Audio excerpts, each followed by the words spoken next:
Hey, welcome back to No Hype Beer Reviews. Unless it's your first time, then welcome. Please consider subscribing. If you do, hit the notification bell, get all the updates. For today's video, the beer is courtesy of Ross. Thanks so much, Ross. I really appreciate it. So it's Revolution V.S.O.J. What is it? Is it very special old jacket, like straight jacket? Is it very special?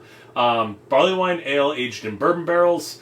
I was going to review this much closer to the straight jacket, but as I said in the update video, life got in the way, so to speak. Life is more important than beer reviews.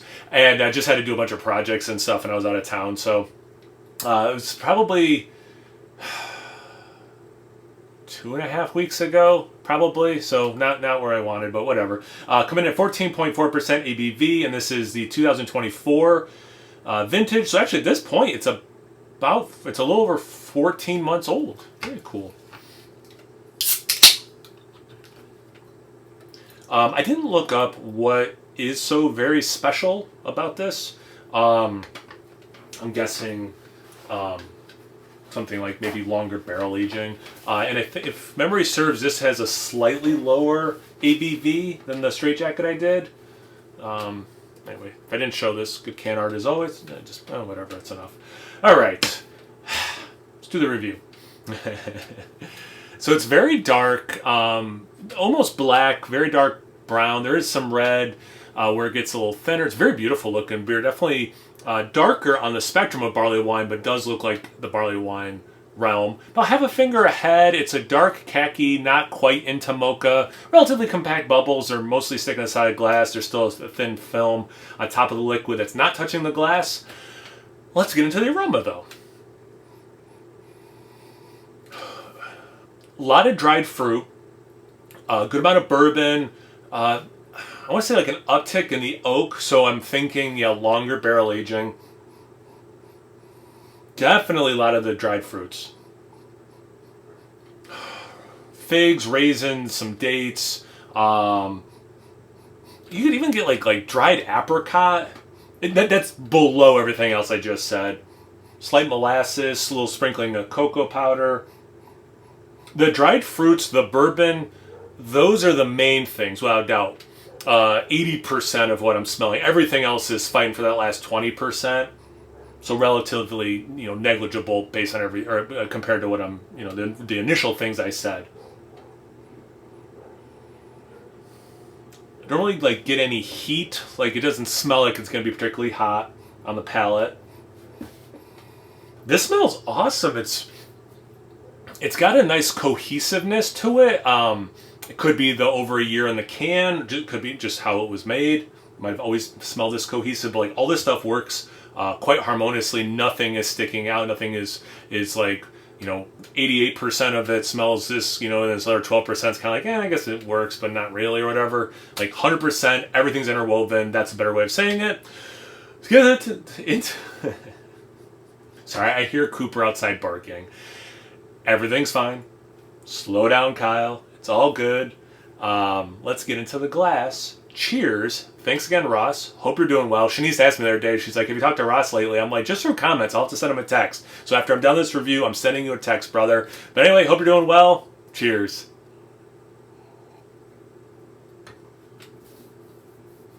Oh, this is...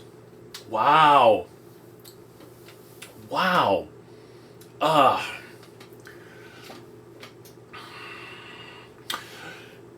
Yeah, if I could go... Oh, God. If I could go back in time, I really wish I drank these closer together, this and the straight jacket, to really, really hash it out which one's better. This is phenomenal. This is going to be more love letter than beer review. The way my brain works, I think most people, you can't help but compare things. And sometimes that's not, in my opinion, is not always a worthy endeavor. Just enjoy the two or more things. But then there's always that part of me that wants to compare them.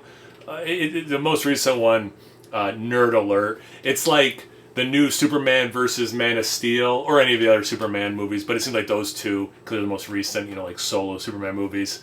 And I definitely have thoughts, but my main thought is I love both of those movies, you know, like and like I don't want to lose the love and fun of both those movies by like caring too much to argue which one I think is better, if that makes sense. And I kind of want it. I'm feeling similarly to that with this, where like I have a strong urge to want to compare this to Straight Jacket, period, but like I really just want to talk about this beer, and it may or may not be better than Straight Jacket, but neither one is a mile ahead of the other. Again, how I feel about those two movies.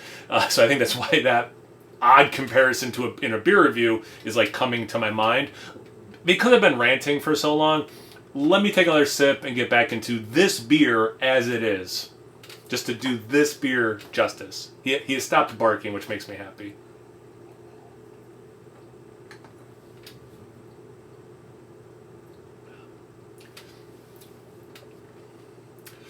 Okay, so an interesting thing has happened from the aroma to the taste, where the taste follows the aroma very well, but like doesn't taste exactly how I thought it would.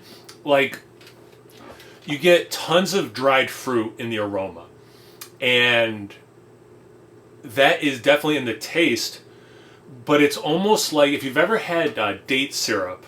So like if you eat a date, or if you have date syrup, which is just dates, like it's a single ingredient. The brand I buy anyway is a single ingredient, just dates. But it doesn't. When you have date syrup, it doesn't taste just like date, like eating a date. That's what's happening here.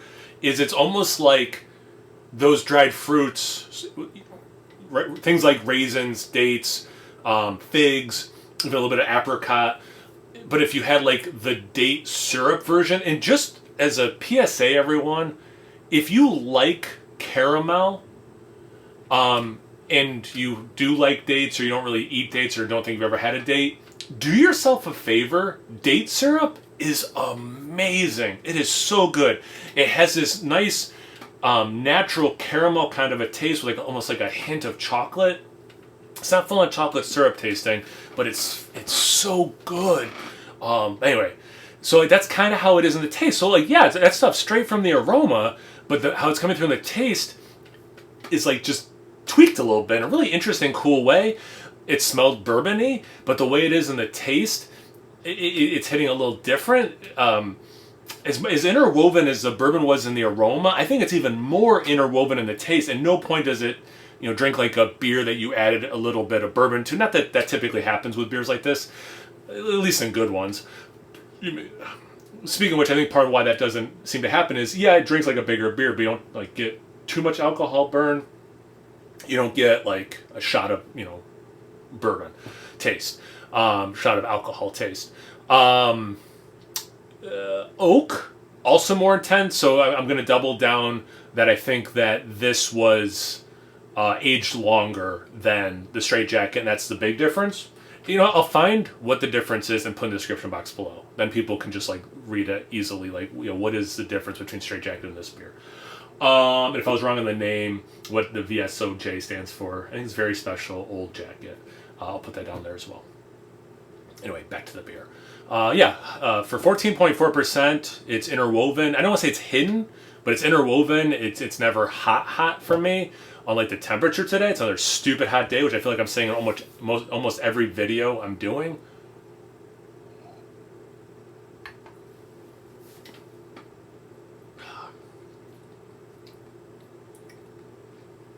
Some ways it reminds me a little bit of Sammy Claus, where it's not just you made simple syrup.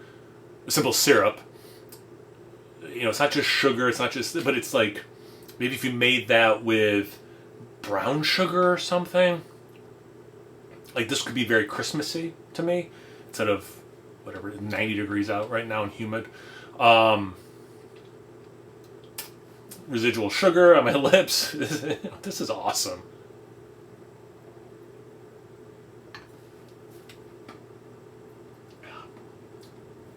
A little bit of molasses, leather, tobacco. It's got that stuff. I'm glad I kept going, because that would have annoyed me. I would have gotten that stuff off camera. It would have annoyed me. Speaking of those two notes, this is not soy saucy. This is not umami-y. But as I'm a fan of saying sometimes with things like this, it has taken a couple steps on the journey to that full-on flavor. And I think it really does the beer well. Because there's a lot of sweetness here. I think the barrel aging helps cut down the sweetness. I think the age of the beer cuts down to some sweetness. And I think whatever's kicking out this on the path to umami is helping balance out some of the sweetness. Yeah, this is awesome. This is really good. I think I did put the... yeah, I did end up putting Straight Jacket in as a contender for best beer of the year, or best barley wine of the year. I might... There's actually 2 Revolution beers in here.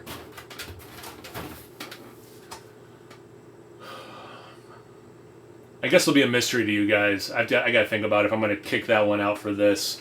I'll have to go rewatch my review of that. Yeah, anyway, Ross, thanks again, man. I really appreciate it. Have you guys had this beer before? What are your thoughts on it? Your thoughts on Revolution, their barrel aging program or otherwise? Unfortunately, we don't really get Revolution where I live in New York. So I do appreciate Ross sending these off. So yeah, thanks again, man. I really appreciate it. Have you guys already said this stuff? Let's see. Check me out on Instagram and Untapped. It's No Hype Beer Reviews, both those places. So always please like, comment, subscribe, and most importantly, go check on your dog. Cheers, everybody.